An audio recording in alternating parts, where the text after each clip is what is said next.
Well, today marks 2 decades since a tidal wave disaster in the Indian Ocean. On 26 December 2004, an earthquake triggered a tsunami, leaving destruction in its wake across multiple countries. Paul Cocking tells us more.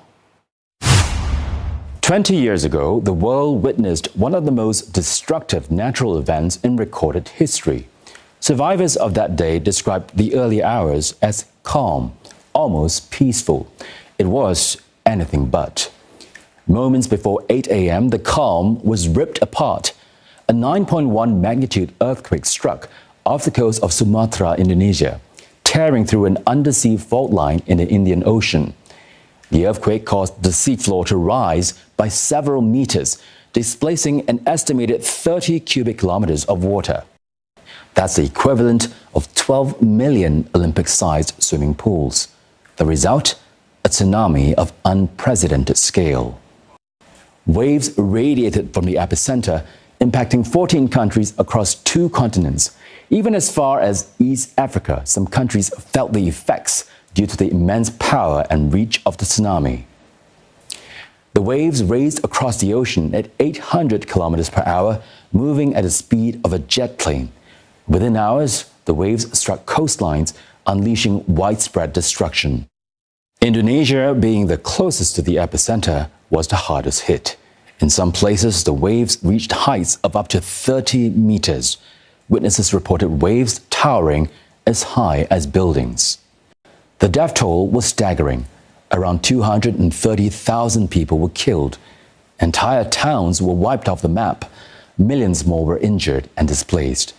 Homes, livelihoods, communities lost in an instant. The economic damage was around $10 billion. The recovery effort became one of the largest in Asia-Pacific history at that time.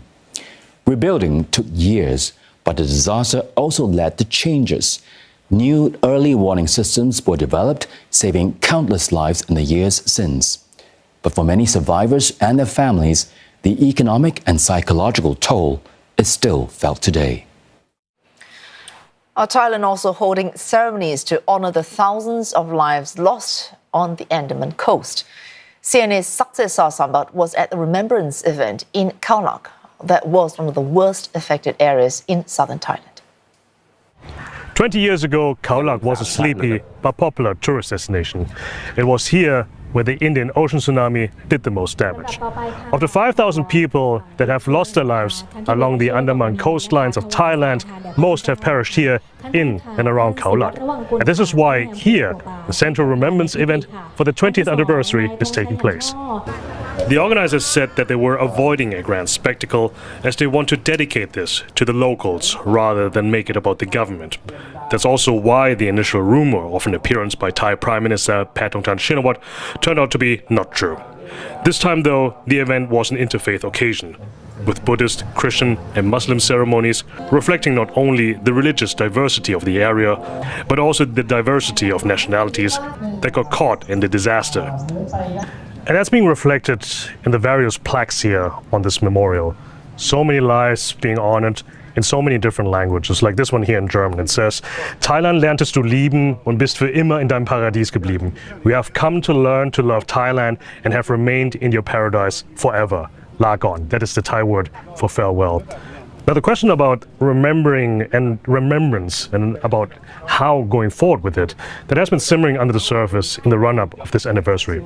Sure, annual events will still keep happening, big ones like this one, but especially the smaller ones in the community, they will still keep honoring the lives of their loved ones. And everybody that we have talked to, they still want the memories of their loved ones being kept alive. ไม่เคยลืมอ่ะคือไม่เคยลืมเหตุการณ์เนี้ยอยู่ได้ตามปกติแต่พอเรามาเจอเพื่อนเจอคนที่เขาสูญเสียนะลูกนะที่เขาสูญเสียเราก็รู้สึกสะเทือนใจน้ำตาไหล Oh, I think we have to always honor the people that we lost in the tsunami. We have to honor the community that survived through the tsunami. So I think so. I think it's to remember people can never be a bad thing. And to remind people how we have to look after each other, how we have to look after our environment. 20 years have passed, and since then, many measures are set in place to warn the population of the next tsunami. In the past 2 decades, there has only been one major tsunami warning in 2012, and thankfully that was only a warning. But no matter what's going to happen next, the memories of the 2004 tsunami will always remain alive here by the sea in Thailand. Saksith Saiyasombut, CNA, Khao Lak, Phang Province. Thousands of Indonesians also gathered at the Baiturrahman Grand Mosque in Banda Aceh.